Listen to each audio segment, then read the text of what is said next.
Pastor పై దాడి drama కేసులో ప్రధాన నిందితుడు అభినయ్ దర్శన్ బెయిల్ పై విడుదలయ్యారు. విడుదలవుతూనే మరోసారి కీలక వ్యాఖ్యలు చేశాడు. వారం 10 రోజుల్లో తిరిగి ఏజెన్సీలో పాదయాత్ర మొదలు పెడతానని, గిరిజనుల సమస్యలపై పోరాటం సాగిస్తానని చెప్పుకొచ్చాడు.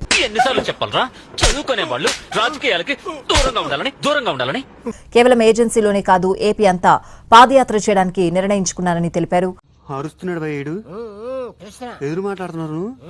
అసలు మీరు పాస్టరే కాదని కొంతమంది పాస్టర్లు యూట్యూబ్ లో వైరల్ చేస్తున్నారు. దీనిపై మీ కామెంట్. అభినయ్ దర్శన్ పాస్టర్ కాదు, సిగ్గుండాలరా, యుద్ధం కూడా ఆ తర్వాత ఆపేస్తారా.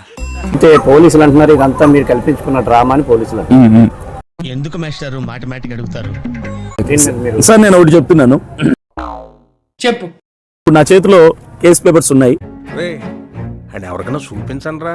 పేపర్స్ యాక్చువల్లీ నన్ను రిమాండ్ చేయడానికి కారణం నేను చెప్తాను.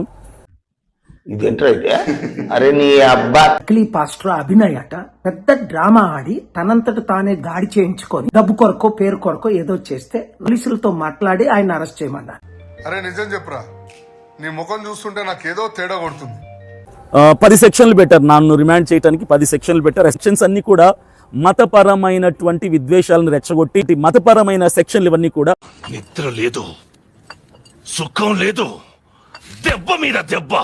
అలాంటి వాళ్ళకి తగిన శిక్ష విధించాలి. జరిగింది ఏంటంటే నా మీద అటాక్ జరిగింది.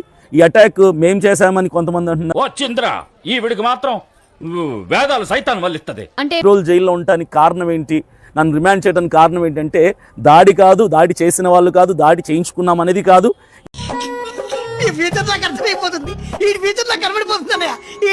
చేసిన పాదయాత్రలో ఈ 11 గ్రామాల్లో, మొండిగడ్డ పంచాయతీలో, జీకేవిధి మండలంలో, పాడేరు నియోజకవర్గంలో ఈ 11 గ్రామాల్లోకి మీరు ఎవరైనా వెళ్ళి, మీడియా వాళ్ళు కావచ్చు, పోలీస్ డిపార్ట్మెంట్ వాళ్ళు కావచ్చు, anyone you can go and survey, enquiry చేసుకోండి.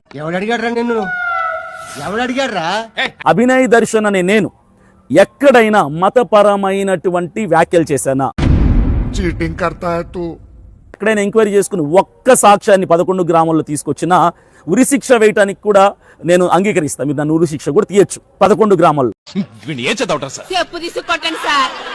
అభినయ్ దర్శన్ నేను గ్రామాల్లోకి వెళ్తూ వాళ్ళని భయపెట్టి, నేను క్రైస్తవుని చెప్పి క్రైస్తవుల సంఘాల్లోకి వెళ్ళి వాళ్ళని భయపెట్టి వాళ్ళ దగ్గర డబ్బులు వసూలు చేశాను. ఎన్నిసార్లు కొట్టిన చావని పావురా నువ్వు. భయపెట్టినప్పుడు వాళ్ళు నాకు భయపడకుండా డబ్బులు ఇవ్వకపోతే చర్చిల్లోకి వాళ్ళని నేను రానివ్వను అన్నట్టుగా ఇక్కడ రాశారు. క్రైస్తవ మతం నుంచి, క్రైస్తవ సమాజం నుంచి వాళ్ళని వెలివేస్తానని నేను భయపెట్టానట డబ్బులు ఇవ్వకపోతే. తెలియక అడుగుతున్నాను, ఇదో బతుక చెప్పండి.